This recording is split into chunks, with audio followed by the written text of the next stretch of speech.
This is not a surprise for the trucking industry. We had indicated that this would be the posture in the middle of January. We'd indicated that at the end of November. My father-in-law's a trucker, my stepfather's a trucker. We come to support them because this is it.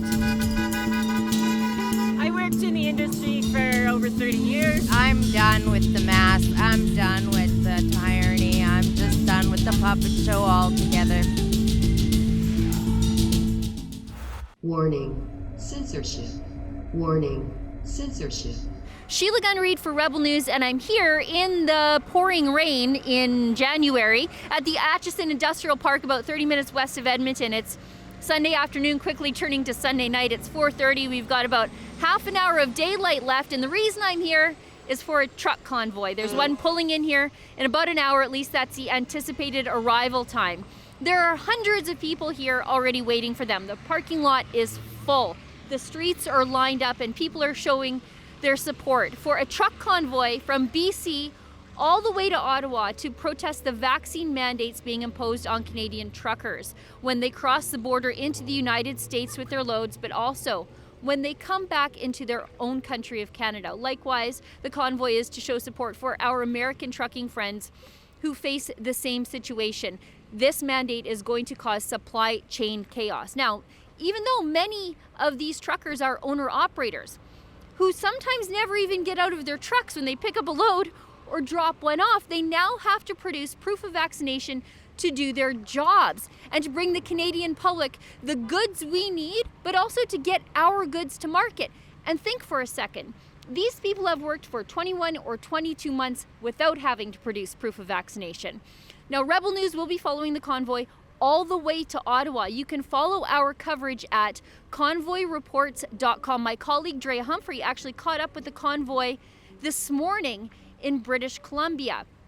Now, like I said, they're rolling into the Edmonton area in about an hour. They'll finish the night in Calgary pretty close to midnight. Then, tomorrow morning, our Calgary Rebel team will be covering the convoy from the sky. Stay tuned for that. And our chief videographer, Mocha Berzagan, will be embedded on the convoy all the way to Ottawa to bring you reports all along the way. Now, if you'd like to contribute to cover the cost to bring you the other side of this story, if you'd like to contribute to cover the cost to bring you the other side of this story and some honest journalism to show you who's actually on the convoy and not who the CBC says is on the convoy, we'll talk directly to the truckers and their supporters instead of just talking about them and speculating about them like the mainstream media does. You can pitch in on that special website. It's convoyreports.com. Like I said, there's already a couple of hundred people here to support the truckers, and there are some truckers from the Edmonton area that are staged here who are going to be joining the convoy from this location. It's pouring rain, as I mentioned, which means the road conditions are going to get pretty treacherous tonight for the truckers as the temperature falls, but there are people lined up everywhere to greet the truckers. I've got my raincoat, I've got my toque. Let's go check it out.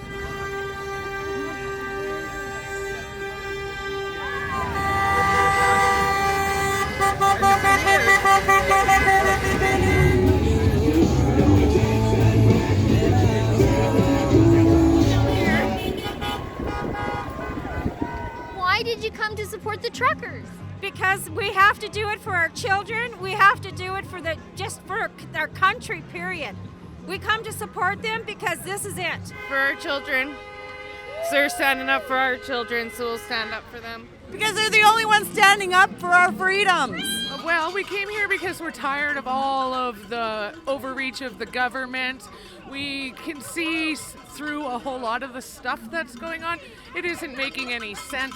My father-in-law's a trucker, my stepfather's a trucker, and I appreciate all that they do, and I appreciate their hard work and the long hours that they serve our country, and we need to support them and let them drive without being encumbered by the mandates. It's disgraceful. I came just to support everyone in this country. This mandate has really made a lot of us suffer. Lots of businesses are suffering.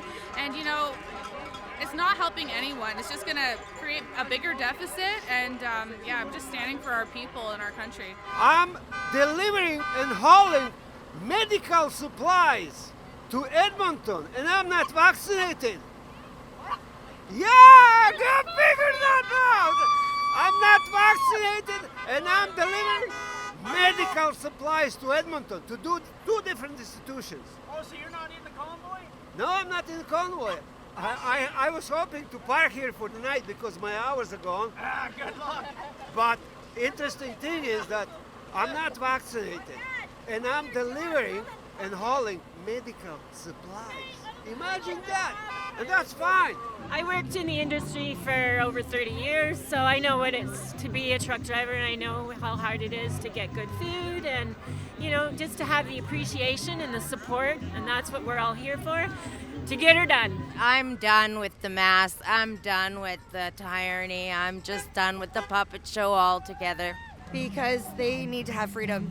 Everyone does, Canada-wide, and this is a great movement for 100%. everyone of Canada to wake up, not just this company or not just these type of workers. Well, I'm a trucker's daughter, and I've just always believed in this kind of cause. I mean, everybody should be here. Everybody needs to be here. For freedom. Yeah. To support our truckers, to We end want this our BS. country back. We want our country back.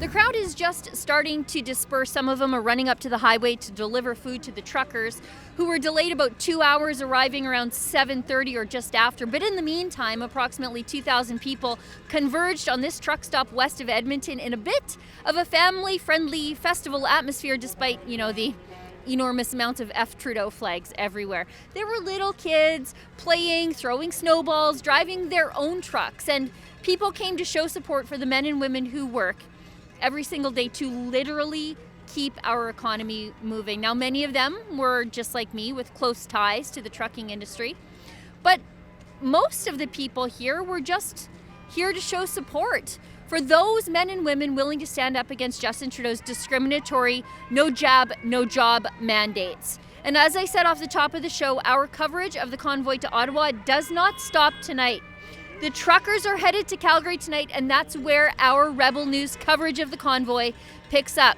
The gang in Calgary have a very busy day that starts early Monday morning when the truckers leave the city at 7 a.m. We have 2 separate teams covering that. You won't want to miss any of it. To follow all their reports and the reports of our embedded convoy journalist, Mocha Bezergan, to support his independent journalism, please visit convoyreports.com for Rebel News west of Edmonton on a rainy and snowy night, covering the anti-mandate trucking convoy to Ottawa. I'm Sheila Gunn Reid. Hi guys, if you like me bringing you the other side of the story, please go to convoyreports.com and fund my journalism. As you know, I'm going to follow the convoy all the way from Calgary to Ottawa. That's going to be a week-long journey. And then, of course, I'm going to drive all the way back. That adds up about 7,000 kilometers. That's a lot of gas money. Plus, I had to rent this car because the weather, you'll never know. You need a big car. Please go to convoyreports.com to fund our journalism so we can continue to bring you the other side of the story. Thank you.